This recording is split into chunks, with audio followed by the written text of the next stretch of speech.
So we've been asked over and over again, how do we get data from our users into our app? And it's a great question, and we do have an automated way of getting data into our apps through the AppMaker interface. If you're an editor in the project, you can go into the deployment settings and import a spreadsheet. But that's not something you can provide in your UIs. And in order to do that, you would actually have to write a lot of code, a couple hundred lines of code, in fact, in order to make that work properly for you. However, writing code can be a difficult thing to approach for a beginner. So we're just going to make that easy. We're going to put it into one single command that you can find in the AMU library and just simplify this whole process for you. So let's just kind of jump in right now and we'll take a look at what it is. So here's the template. You can download it from this link here that we're providing, and then you create a new AppMaker project, and then just click on the import button from the file menu and click import, and you'll get it into the app. And then you can just start it up and run it and see how it works. And just going to kind of give you a quick walkthrough of that. Before we do that, though, I wanted to point out the instructions sheet here, which shows you how it works. So it's amu.import.fromSpreadsheet. We've got some parameters there. We've got the widget. That's the item that the button's going to be connected to, and some of these other fields. This just gives you a description of what each of the fields do so that you won't get lost. And so let's take a quick look at the data. This is our spreadsheet that we're going to be importing data from. So we've just got some simple fields there.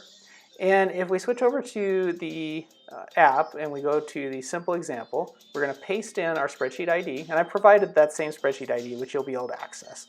Just paste that right into the spreadsheet ID. We click the import button. We can see the processing indicator. Then we can see the table reloading. And then we get our data. And so we've imported 44 records here, which was our whole data set, and that looks great. So let's move over to the drive picker example now, and because we want to give you an idea of what it would be like to use the drive picker and uploading an Excel file instead of a Google spreadsheet. I also want to show you a little bit about the update feature, which is also included in the library in the options. So I'm going to delete out a couple of the records here, and we're going to choose the drive picker. I'm going to drop in a file here. We'll just drop it here in the middle of the screen, and it does its upload. And now you can see it's processing the file. It's checking for duplicate files and updating the ones that are a duplicate based on an ID.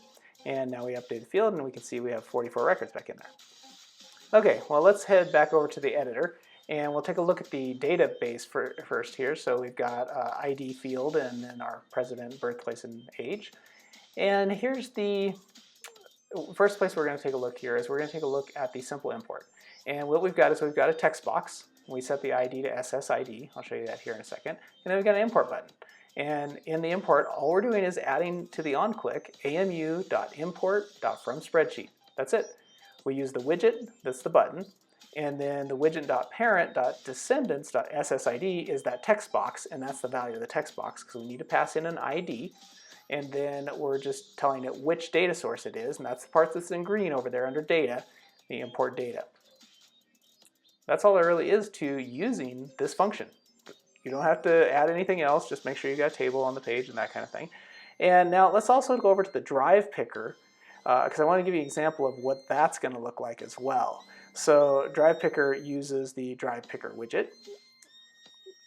And so we've got a little icon that we've set up to this. It's the picker widget. You just set the text to drive and then the variant to icon. And it's the same function. So we're using amu.import.fromSpreadsheet. Again, we're using the widget so we know how to anchor to the page. And then this time we're using the result.docs0.id, which is what the drive picker returns for us as the file ID that you chose once it uploads. And we're also still using the data. The second parameter here is the import data. And now we have an object here. And we're going to set this to CSV equals true because this is actually an Excel file that we're uploading, and we need to be able to convert that into a Google Doc so that we can import it into the library. The next field here is the unique field, which is that ID field, and those will be numerical. They have to be numerical. And that will allow us to be able to check the spreadsheet ID field against what's in the database already to see if it already exists. And the last one here, the last parameter we're passing, is fields. So if you leave fields off, it will automatically just use all the fields. But if you can also just import certain fields. So that's what this allows you to do. Is I've just specified 3 fields instead of the 4 that are in our spreadsheet, so that we don't update one of the columns. So that's it. It's really that easy to add the spreadsheet integration, allow your users to get that spreadsheet data into your app just by adding these simple commands and a method to do it by. So I'm going to get back to adding even more features to make it easier for you to develop apps on AppMaker. And if you're really wanting to get rolling on AppMaker and you need some extra help, be sure to jump into our boot camp. It's the fastest way to learn Google AppMaker.